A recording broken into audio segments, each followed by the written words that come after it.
मेरे प्रिय छात्रगण, स्वागत है आपका अपने चैनल स्टडी बिहार में। तो आप लोग कैसे हैं? मैं ईश्वर से कामना करता हूं कि आप लोग स्वस्थ रहें। मुझे आशा न पूर्ण विश्वास है कि आप मैट्रिक परीक्षा की तैयारी कड़ी मेहनत दिन रात मेहनत कर रहे होंगे और मैं विश्वास दिलाता हूं कि आपको आपके लक्ष्य तक पहुंचाने के लिए मैं हमेशा इसी तरह अत्यधिक प्रयास करता रहूंगा। तो अगर आप चैनल पर नए हैं और अभी तक मेरे स्टडी बिहार फैमिली से नहीं जुड़े हैं तो चैनल को सब्सक्राइब कर बेल आइकन प्रेस कर दें ताकि आप स्टडी बिहार फैमिली का एक सदस्य बन जाएं और मैं कोई भी वीडियो डालूं तो उसका नोटिफिकेशन आपके पास चला जाए। तो चलिए वीडियो को शुरू करते हैं। आज के इस वीडियो में हम लोग कक्षा 10वीं के संस्कृत अध्याय 8 कर्मवीर कथा के बारे में अध्ययन करेंगे। इस चैप्टर से ऑब्जेक्टिव और सब्जेक्टिव का पूर्ण विश्लेषण करेंगे। तो इस कर्मवीर कथा के जो लेखक हैं, रचनाकार हैं अयोध्या सिंह उपाध्याय हरिऔध। उसके बाद इस कथा का मतलब कर्मवीर कथा का प्रमुख पात्र जो है राम प्रवेश राम है। परिवार में सदस्य मतलब राम प्रवेश राम के परिवार में कितने सदस्य थे? तो 4 सदस्य थे। राम प्रवेश राम के जन्म मतलब कहाँ हुआ था? तो भीखनटोला गांव में। भीखनटोला गांव में राम प्रवेश राम मतलब राम प्रवेश राम को ही कर्मवीर कहा गया है। उसके बाद मतलब पूछे कर्मवीर कौन था? तो राम प्रवेश राम। राम प्रवेश राम की कथा कर्मवीर कथा मतलब कर्मवीर कथा में किनकी कथा दी गई है? तो राम प्रवेश राम की उच्च विद्यालय में प्राप्त स्थान मतलब उच्च विद्यालय मतलब विश्वविद्यालय कहेगा कि उच्च विद्यालय या स्नातक की परीक्षा में कहेगा कि राम प्रवेश राम ने कौन सा स्थान प्राप्त किया था? तो प्रथम स्थान मतलब पहला स्थान। जैसे यहाँ दिया है विश्वविद्यालय में स्नातक की परीक्षा में मतलब स्नातक मतलब ग्रेजुएशन होता है। इस परीक्षा में इन्होंने कौन सा स्थान हासिल किया था? तो प्रथम या पहला दिया रहेगा।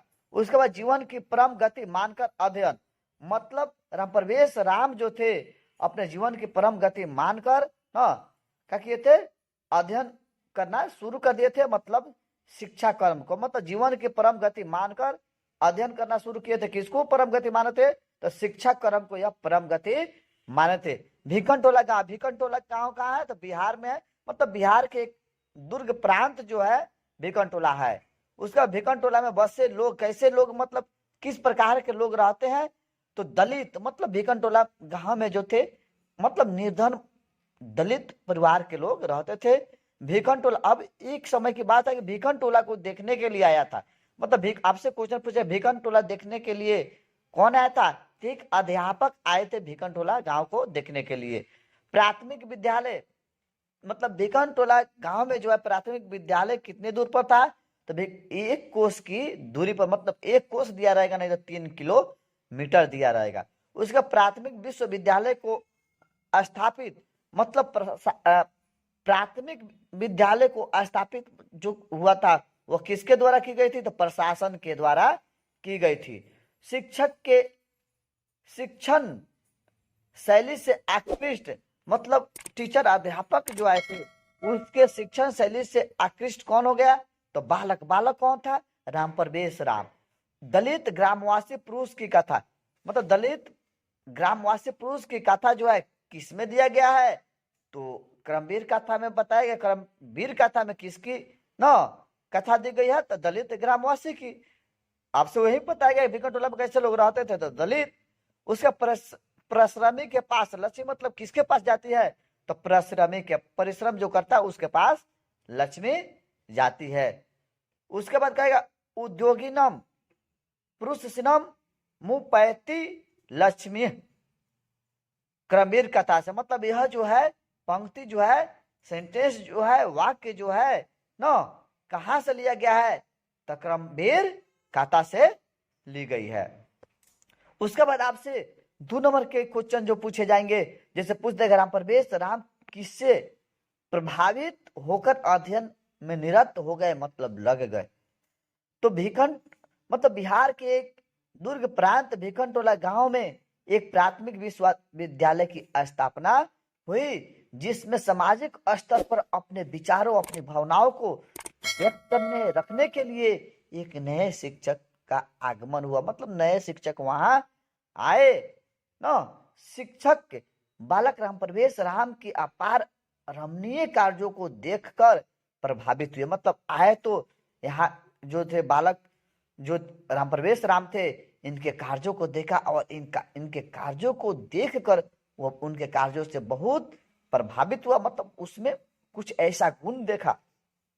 वे स्वयं, मतलब अध्यापक जो थे, स्वयं उसे अपने साथ ही लेकर आए। मतलब लेकर आए कौन? राम प्रवेश राम को शिक्षक दो है लेकर अपने साथ चले जाते हैं और स्वयं पढ़ाना शुरू किया। मतलब स्वयं से उन्हें पढ़ाना शुरू किया। शिक्षक के पढ़ाने की शैली से आकृष्ट होकर वह अध्ययन में निरत हो गए। मतलब कौन? मतलब शिक्षक की मतलब पढ़ाने की जो शैली थी उससे आकर्षित होकर हम प्रवेश राम जो है अध्ययन में क्या हो गए? निरत हो गए। मतलब पढ़ाई में और अधिक मन लगा दिए। कहा जाता है कि छात्रा नाम अध्ययन तप उनका उद्देश्य हो गया था। मतलब छात्र का मतलब पढ़ना जो ही हमेशा उद्देश्य हो गया था। उसके बाद राम प्रवेश राम का घर कहाँ था और कैसा था? तो राम प्रवेश राम का घर जो था, ऐसे लिखिएगा, राम प्रवेश राम का घर जो था बिहार प्रांत के अति दुर्ग गम क्षेत्र में था ना। था उसका घर फूस की एक झोपड़ी मात्र थी। मतलब उनका जो घर था एक फूस की झोपड़ी जैसा था ना, जो किसी तरह से धूप से तो रक्षा कर पाती थी, किसी न किसी तरह से तो वह धूप को, मतलब गर्मी को, घाम को तो रोक सकता था, परंतु वर्षा काल के पानी को नहीं रोक पाता था। रोकने में वह असमर्थ था। मतलब 22% सब पानी घरे में जाता था। उसके बाद आपसे कहेगा राम प्रवेश राम के जीवन से क्या शिक्षा मिलती है, अथवा क्वेश्चन और बदल कर दे देगा करमवीर कौन था एवं उनके जीवन से हमें क्या शिक्षा मिलती है। दोनों क्वेश्चन देगा तो उत्तर इसी तरह लिखेगा। बिहार के एक दुर्गम प्रदेश में या गांव में स्थित ग्राम भीकन टोला अति निर्धन परिवार में जन्म लेने वाले राम प्रवेश राम को ही करमवीर की संज्ञा से विभूति किया गया। मतलब करमवीर की संज्ञा दी गई है, चाहे करमवीर कहा गया है। क्या बोलेंगे? बिहार के एक दुर्गम प्रदेश में स्थित ग्राम या गांव भीखन टोला में अति निर्धन परिवार में जन्म लेने वाले राम प्रवेश राम को ही क्या कहा गया है? करमवीर कहा गया है। प्रतिभा धन दौलत की मोहताज नहीं होती। मतलब प्रतिभा धन दौलत की कोई मोहताज नहीं होती। इस अर्थात यह इसका मतलब है कि राम प्रवेश राम ने दलित समाज एवं अति निर्धन पृष्ठभूमि से अपनी दृढ़ इच्छा, मतलब निर्धन परिवार से होते हुए भी अपने दृढ़ इच्छा शक्ति से एवं शिक्षकों के मार्गदर्शन से मार्गदर्शन में अपने अध्ययन के बल पर शिक्षकों के कुछ मार्गदर्शन मिला और अपने दृढ़ इच्छा शक्ति के बल पर उन्होंने भारत के श्रेष्ठ प्रशासनिक सेवा में अपना स्थान सुनिश्चित किया। मतलब प्रशासनिक सेवा में उन्होंने जॉब हासिल किया और अपने कार्यकाल में तुरंत मतलब जल्दी से निर्णय लेने की क्षमता से पूर्ण समाज के लिए अनुकरणीय प्रशासन किया। मतलब वह जब प्रशासन में गए तो प्रशासनिक व्यवस्था में हो गए तो कोई भी मतलब निर्णय लेने में वह तुरंत निर्णय ले लेते थे, जिसमें समाज में इनको बहुत बड़ा नाम मिला, सम्मान मिला। हम भी अपने जीवन में बाधाओं की, मतलब इससे हमें यही शिक्षा मिलती है कि हम भी अपने जीवन में बाधाओं की श्रृंखला को तोड़कर उन्नति के पथ पर हम आगे बढ़ सकते हैं। तो दोस्तों, अगर वीडियो अच्छा लगा हो तो चैनल को सब्सक्राइब करें और वीडियो को लाइक करें। जय हिंद।